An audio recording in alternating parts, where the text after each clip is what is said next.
BNP নেতাকর্মীদের বাধার মুখে শহীদ মিনারে শ্রদ্ধা জানাতে পারেননি ব্রাহ্মণবাড়িয়া ২ আসনের সংসদ সদস্য ব্যারিস্টার রুমিন ফারহানা।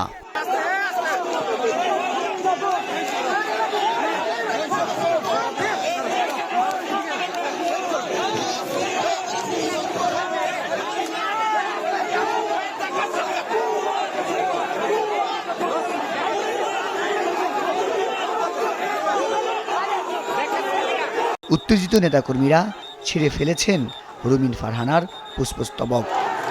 শুক্রবার দিবাগত রাত ১২টার দিকে আন্তর্জাতিক মাতৃভাষা দিবস উপলক্ষে সরাইল উপজেলার কেন্দ্রীয় শহীদ মিনার প্রাঙ্গণে শহীদ বেদিতে ফুল দিতে গেলে এই ঘটনা ঘটে।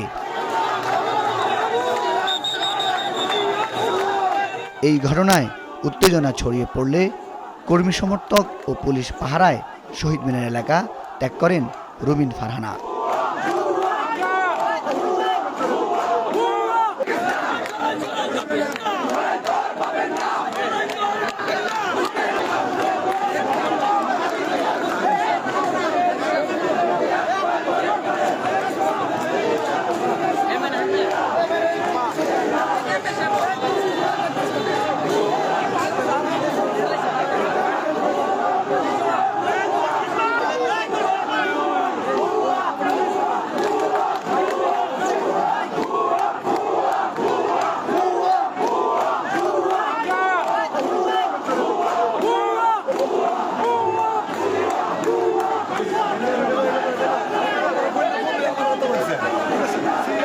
খুব কষ্ট হয়েছে।